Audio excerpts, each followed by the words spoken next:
ልጆች እስቲ አሁን እኔ አድርጎምላችሁ ነገር ነው የምታደርጉት ለምሳሌ ደስተኛ ፊት አሳዩ ስላችሁ ደስተኛ የሆነን ፊት ታሳያላችሁ ከፈለጋችሁ ትላላችሁ ከፈለጋችሁ ትስቃላችሁ ከፈለጋችሁ ደግሞ እንደዚህ ትላላችሁ ማለት ነው ከዛ የሚያሳዝን ፊት አሳዩ ስላችሁ ደግሞ ትላላችሁ ከፈለጋችሁ እንደሚያለቅስ ሰው እንዲህ ትላላችሁ የምትፈልጉትን ታረጋላችሁ ማለት ነው እሺ ዝግጁ ናችሁ እሺ ልጆች እስቲ ደስተኛ ፊት አሳዩ አሁን ደግሞ የሚያሳዝን ፊት አሳዩ አው ነገር ግን በጣም ደስ የሚለው ደስተኛ ፊት ማሳየት ነው ወይስ ደግሞ የሚያሳዝን ፊት ማሳየት ነው ልክ ናችሁ ደስተኛ ፊት ማሳየት አይደለ አው ታዲያ እንዴት ደስተኛ ፊት ማሳየት እንዳለብን መጽሐፍ ቅዱሳችን ዛሬ ይነግረናል አብረን ይሄንን የቃል ጥናት ጥቅስ አብረን እናጠናለን ማለት ነው ልጆች ያስኩት ነገር ምን እንደሆነ ታውቃላችሁ ወይኔ የኔ ድምጽ ግን ይበልጣችኋል እስቲ ትንሽ ብቻ ድምጻችሁን ከፍ ታደርጋላችሁ ምንድነው ይሄ መጽሐፍ ቅዱስ የማን ቃል ነው አሁን እጅ በማውጣት ነው ምን መልሰው እጅ በማውጣት ጎበዝ የሆነ ልጅ ትከሻውን ያዝ እሺ ኪያ ይሄ የማን ቃል ነው የእግዚአብሔር ቃል እውነተኛና የማይዋሽ ነው መጽሐፍ ቅዱስ ውስጥ በጣም ብዙ ነገር ተጽፏል ነገር ግን ምንም አይነት ውሸት የለበትም እስቲ ዛሬ የምናነበውን የቃል ጥናት ጥቅስ አብሬ ማንበብ እችላለሁ እኔ ማንበብ እችላለሁ ሚል ጎበዝ ልጅ ከኔ ጋር ነይ ሂዱ ጎበዝ ሂዱ እዚህ ጋር ትመጣና አብረን ደግሞ ከሷ ጋር እናነባለን ማለት ነው ነይ ሂዱ ጎበዝ ቁጭ በይ ዛሬ የምናነበው የመጽሐፍ ቅዱስ ክፍል መዝሙረ ዳዊት ምዕራፍ 100 ቁጥር 2 ነው እስቲ አንድ ላይ ከኔ ጋር እናነባለን በደስታ ለእግዚአብሔር ተገዙ እሺ እስቲ አንድ ላይ ለማለት እንሞክር በደስታ ለእግዚአብሔር ተገዙ በጣም ጎበዝ ዲዱዬ አመሰግናለሁ ስለረዳሽ ጎበዝ ልጅ እሺ ልጆች ይሄንን ቅድም እንዳልኳችሁ መጽሐፍ ቅዱስ ነው መዝሙረ ዳዊት መጽሐፍ ቅዱስ ውስጥ የምናገኘው የመጽሐፉ የክፍሉ ስም ነው እዚህ ጋር መጽሐፍ ቅዱስ ይታያችኋል መጽሐፍ ቅዱስ አቢጉ ይታይሻል ጎበዝ ይታያችኋል ይሄው መጽሐፍ ቅዱሱ ይታያል አይደለ እዚህ ጋር እዛ ሆናችሁ ቆይ እዚህ ጋር ከላይ የሚጻፉ የመጽሐፉ ስም ነው ማለት ለምሳሌ መዝሙረ ዳዊት እዚች ጋር መዝሙረ ዳዊት ይላል በጣም ጎበዝ መጽሐፍ ቅዱስ እዚህ ጋር የሚጻፉት የመጽሐፉ ስም ነው መሃል ላይ ደግሞ ትንሽ ከፍ ብሎ የተጻፈው ደግሞ ምዕራፍ ነው እዚህ ጋር ዳርዳርና በትንንሽ የተጻፉ ደግሞ ቁጥሮች ናቸው በጣም ጎበዝ ልጆች እሺ ልጆች እዚች ጋር በደስታም ለእግዚአብሔር ተገዙ ይላል በደስታም ማለት መጽሐፍ ቅዱስ እዚህ ጋር በደስታ ማለት ምን ማለት መሰላችሁ ምንም ሳንከፋ በጣም ደስተኞች ሆነን ደስ ይያለን ማለት ነው በደስታም ሲል ምናልባት አንዳንድ ጊዜ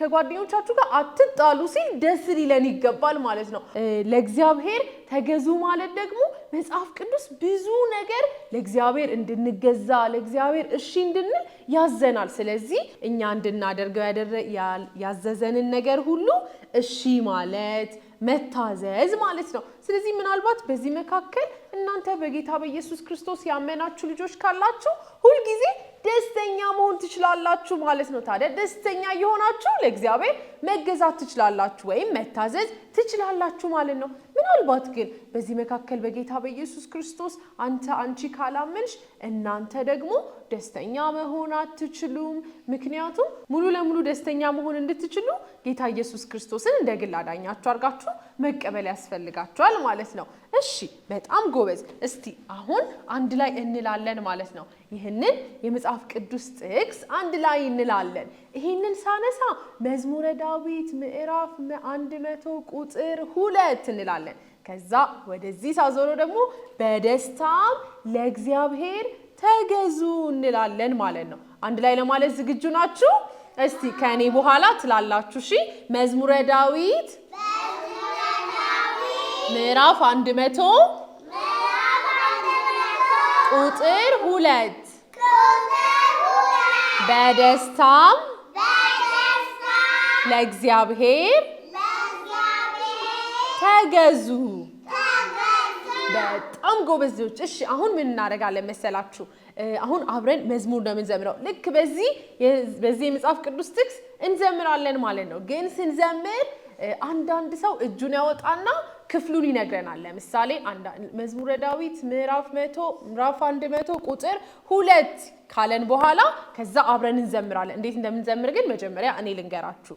በደስታም ለእግዚአብሔር በደስታም ለእግዚአብሔር በደስታም ለእግዚአብሔር ተገዙ። ከዛ ልክ እሱን ከጨረስን በኋላ መዝሙረ ዳዊት ምዕራፍ 100 ቁጥር 2 ሚለውን እጅ በማውጣት ትሉልኛላችሁ ማለት ነው። አንድ ሰው ካለ በኋላ መዝሙራችን እንቀጥላለን ማለት ነው። እሺ ቆይ መጀመሪያ እኔ ልበልና ከዛ ከዘመር በኋላ እጅ በማውጣት ደግሞ ትላላችሁ ማለት ነው። እሺ መዝሙረ ዳዊት ምዕራፍ 100 ቁጥር 2 አንድ ላይ ለማለት 1 2 3 በደስታም ለእግዚአብሔር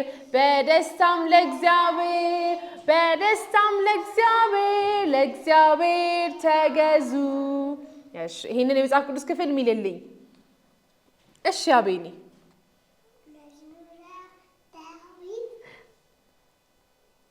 ምዕራፍ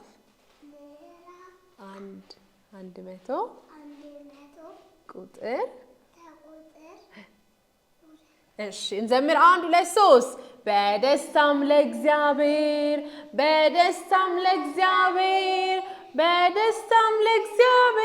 ለእግዚአብሔር ተገዙ። ድምጻችሁ ግን ትንሽ አንሷል። እሺ ይሄንን የሚል ጎበዝ ልጅ። እሺ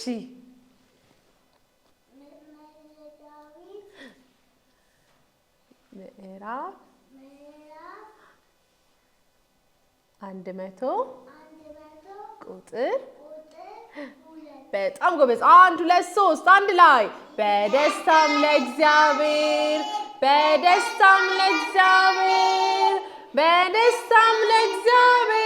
ለእግዚአብሔር ተገዙ። አሁን እጁን የሚያወጣ ብቻ ሳይሆን በደንብ የሚዘምር አይቼ ነው የምመርጠው። እሺ ሂዱ። መዝሙረ ዳዊት ምዕራፍ 100 ቁጥር በጣም ጎበዝ። አንድ ላይ እንዘምር። አንድ ድምጻችን ጮክ አድርገን 1 2 3 በደስታም ለእግዚአብሔር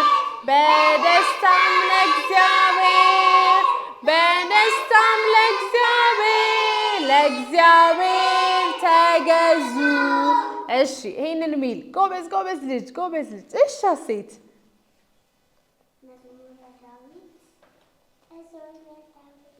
ሴት ነው ያልኩት።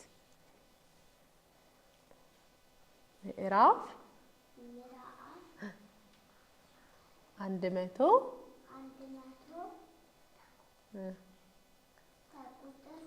በጣም ጎበዝ። አንድ ላይ 1 2 3 በደስታም ለእግዚአብሔር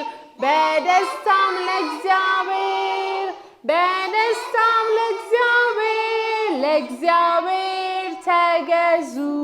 በጣም ጎበዝ ልጆች፣ አመሰግናለሁ።